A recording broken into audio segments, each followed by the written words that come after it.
অনেকেই সুপ্রিম কোর্টের রায় যে আপনার স্ত্রী যদি আপনার সন্তান যদি আপনার বীর্যে না হয়ে অন্য কোনো পরপুরুষের আপনার স্ত্রীর প্রেমিকের বীর্য হয় তা সত্ত্বেও সেই সন্তানের পিতার দায়িত্ব আপনাকে নিতে হবে। এই সুপ্রিম কোর্টের এই রায়টা নিয়ে বিতর্কের সৃষ্টি হয়েছে। আমি অফকোর্স সুপ্রিম কোর্টের রায়ের পক্ষেই বলেছিলাম। তো আমার ধারণা আগের দিন আমি ব্যাপারটাকে খুব ডিটেলসে যুক্তি দিয়ে বলিনি, একটু ভালো করে খোলসা করা উচিত ব্যাপারটা।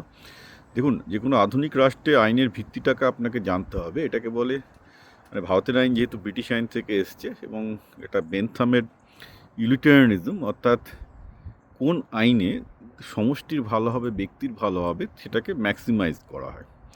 তো সেই জন্য আসুন আমরা বেনথামের দৃষ্টিতে দেখি, যে বেনথামের দর্শনের দৃষ্টিতে দেখি যে কী হতে পারত এই কেসে, রাইট? তো আপনি যদি বলছেন যে যে প্র্যাকটিক্যালি কেসটা ভাবুন যে কী করে এটা হতে পারে। হঠাৎ করে আপনার মনে হলো যে আপনার স্ত্রীর সন্তান আপনার না, কারণ আপনার সন্তানকে অন্যের মতো দেখতে, রাইট?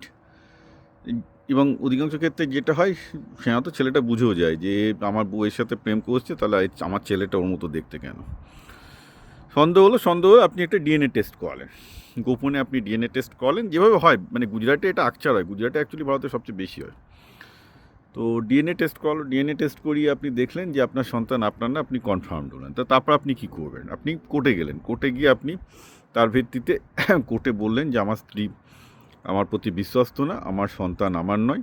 এবার আপনার একটা সন্তান দেখা গেল আপনার, আর একটা সন্তান আপনার না, সেরকমও কেস হতে পারে, রাইট? ধরা যাক সিম্পল কেস একটাই, সেই সন্তান আপনার না, অন্য কারুর। আপনি জেনে গেছেন, আপনি কোর্টে গেলেন, তার ভিত্তিতে বললেন যে ভাই আমি এই সন্তানের দায়িত্ব নিতে পারবো না, এই সন্তানের যা বাবা সে তার বউকে বিয়ে করে, আমার বউকে বিয়ে করে নিয়ে যা চলে যাক, আমি নতুন করে বিয়ে করে আবার সংসার করতে চাই, আমি ঠকবাজির মধ্যে নেই, আমার পক্ষে এই অবিশ্বস্ত স্ত্রীর সাথে আর থাকা সম্ভব নয়, আপনি বলে দিলেন। এবার দেখুন, এখানে সমস্যা হচ্ছে এই যে এবার আপনার স্ত্রী সে একটা রিক্সাওয়ালার সাথে শুয়েছে, না একটা দোকানদারের সাথে শুয়েছে, না একটা প্রফেসরের সাথে শুয়েছে, না ডাক্তারের সাথে শুয়েছে, আপনি জানেন না, ঠিক আছে? এবার আপনার ছেলে বা আপনার মেয়ে যেই হোক না কেন, তার সাথে আপনার একটা ইমোশনাল অ্যাটাচমেন্টও ততদিনে তৈরি হয়ে গেছে, হয়তো তার বয়স তখন 8, 9, 10 বছর হয়ে গেছে, রাইট? তো প্রশ্ন হচ্ছে যে রাষ্ট্র সেক্ষেত্রে কেন একটা স্ত্রী এবং তার সন্তানকে অনিশ্চয়তার মধ্যে ফেলে দেবে? কারণ রাষ্ট্রের কাছে সবচেয়ে প্রোডাক্টিভ ইউনিক হচ্ছে তার সন্তান। কারণ একটা রাষ্ট্রে যত সন্তান জন্মাবে তার জন্য তত, রাষ্ট্রের জন্য তত ভালো, কারণ সব রাষ্ট্রে এখন সন্তানের সমস্যা চলছে। তো এই ক্ষেত্রে আমরা যেটা দেখতে পাই সেটা হচ্ছে এই যে সন্তানের প্রতিরক্ষাটা সবার আগে দরকার।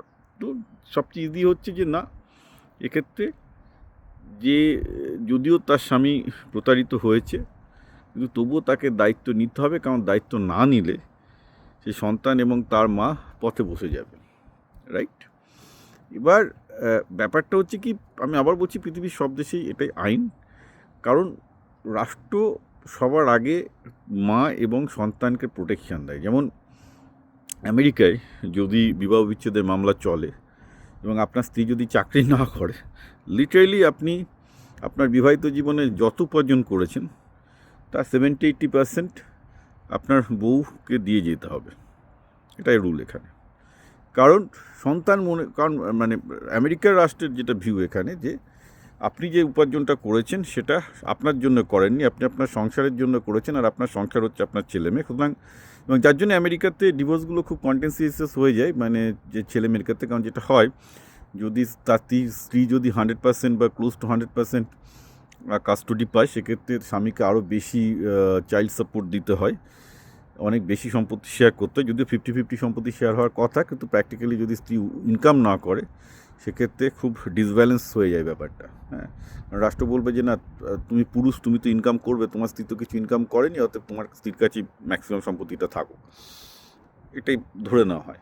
তার একটাই কারণ, সে প্রত্যেকটা ক্ষেত্রে রাষ্ট্র দেখছে কিভাবে অ্যাকশান নিলে সন্তানের ভালো হবে। সে কিন্তু আপনার স্ত্রীর প্রতিও বায়াস্ট হচ্ছে না, আপনার প্রতি বায়াস্ট হচ্ছে না, দেখছে কী করলে তার সন্তানের ভালো হবে। এবং এটা করতে গিয়ে অবভিয়াসলি প্রচুর স্বার্থপর উকিল তৈরি হয়েছে, আইন তৈরি হয়েছে, তারা পুরুষদের ওপর প্রচুর অত্যাচার করে এখানে, which is the fact. By the way, পুরুষদের ওপর অত্যাচারের কথাটা কিন্তু আমি অস্বীকার করছি না। ভারতবর্ষেও আমি আবার বলছি, আইনজীবীরা বাজে বলে, আমেরিকাতেও তাই, আইনজীবীরা বাজে বলে তারা এই আইনের সুযোগ নিয়ে পুরুষদের ওপর লিগ্যাল টেরোরিজম চালায়। আমি আমেরিকাতে প্রচুর কেস দেখছি, ভারতে প্রচুর কেস দেখছি, কিন্তু সেটা তো একটা আইনের ফাঁক।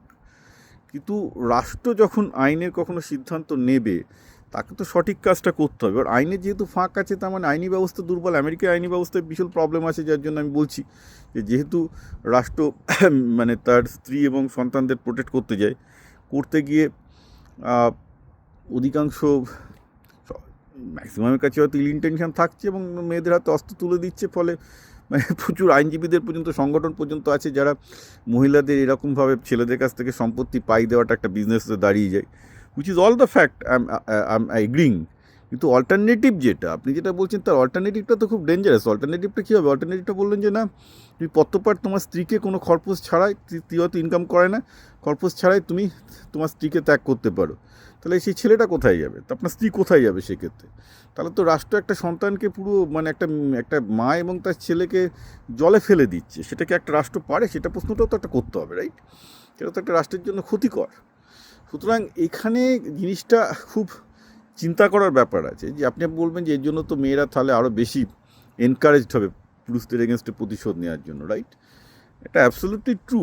কিন্তু এখানে অন্য ইয়েও আছে, সেটা বলবে যে ভাই আগে তো মানে বহু মানে আমি যদি আজ থেকে 500 বছর 6000 বছর আগে চলে যাই, সেখানে পিতা বলে তো কোনো কনসেপ্ট ছিল না। অ্যাকচুয়ালি সমাজে মা বলে একটা ব্যাপার ছিল। আপনি একটা সমাজে একটা সন্তানের মাকে নির্দেশ করতে পারতেন। আগে যখন মানে প্যাস্টোরাল সোসাইটি ছিল, নোম্যাডিক সোসাইটি ছিল, যেখানে দল বেঁধে নারী পুরুষরা থাকতো, সেখানে তো কারোর বাবা থাকতো না রে বাবা। কারণ মায়েরা থাকতো গোষ্ঠীগতভাবে, মা থাকতো, পুরুষেরাও ফাদাররা হতো গোষ্ঠীগতভাবে। আর এটা একটা গোষ্ঠী, সব পুরুষই হচ্ছে বাবা, ঠিক আছে? এবং একজন গ্রেট বাবা থাকতো আর কি। তো মানে গ্রেট বাবা মানে হচ্ছে যে বেসিক্যালি যে দলের সর্দার আর কি।